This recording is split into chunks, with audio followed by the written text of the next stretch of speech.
বিসমিল্লাহির রহমানির রহিম। সম্মানিত উপস্থিতি, কাছে এবং দূরে যে যেখান থেকে আমাকে দেখতে পাচ্ছেন, সকলকে আন্তরিক শুভেচ্ছা। এক ভাই জানতে চেয়েছেন যে আমরা অনেক বক্তব্য শুনেছি, উমরি কাজা বলতে কোনো কাজা নাই, এবং উনিটাও বলেছেন যে আমরা শুনতে পাচ্ছি কেউ যদি নামাজ কাজা হয়, সে যদি তওবা করে আর নামাজ নাও পড়ে তাহলে তার কোনো অসুবিধা নেই। এই বিষয়ে কোরআন হাদিস কি বলে? সম্মানিত উপস্থিতি, আপনি ভুল শুনেছেন অথবা কেউ ভুল বলেছেন। বাস্তবতা হলো রাসূল করিম সাল্লাল্লাহু আলাইহি ওয়াসাল্লাম খন্দকের যুদ্ধে ব্যস্ততার কারণে সাহাবায়ে কেরাম সহ অনেকগুলি নামাজ কাজা হয়ে গিয়েছিল, পড়তে পারেন নাই সময়মত। পরবর্তীকালে রাসূলুল্লাহ সাল্লাল্লাহু আলাইহি ওয়াসাল্লাম সাহাবায়ে কেরাম সহ এই নামাজগুলো আদায় করেছেন। কাজা নামাজ যদি নাই থাকতো তাহলে কেন নবীজি এই নামাজগুলি আদায় করলেন?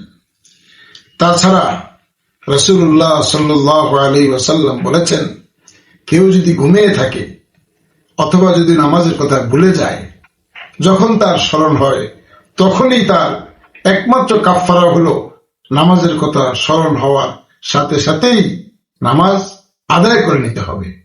সম্মানিত উপস্থিতি, এই উমরি কাজা, এই কাজাগুলোকে, এই কাজা জীবনে যা নামাজ কাজা হলো, এটাকে উমরি শব্দ বলা হয়।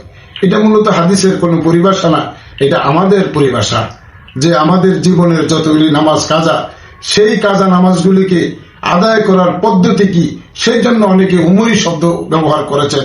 এইটা কোনো কোরআন হাদিসের খেলাফ না, কোরআন হাদিসের শব্দ না, এটা আমাদের বুঝার এবং বুঝাইবার জন্য আমরা এটা বলে থাকি।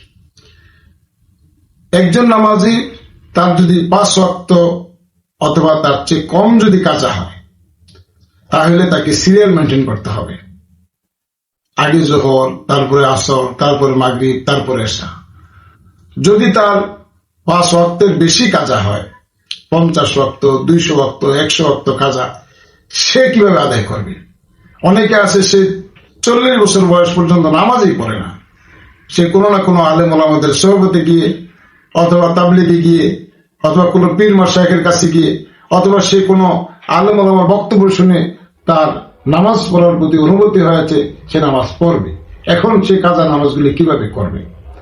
তো এইগুলির বিষয়ে আমরা বলে থাকি উলামায়ে কেরামের পক্ষ থেকে, যে সে মনে মনে একটা হিসাব করবে, ধারণা করবে যে তার এত ওয়াক্ত ফজরের নামাজ, এত ওয়াক্ত আসরের নামাজ, এত ওয়াক্ত মাগরিবের নামাজ কাজা হতে পারে।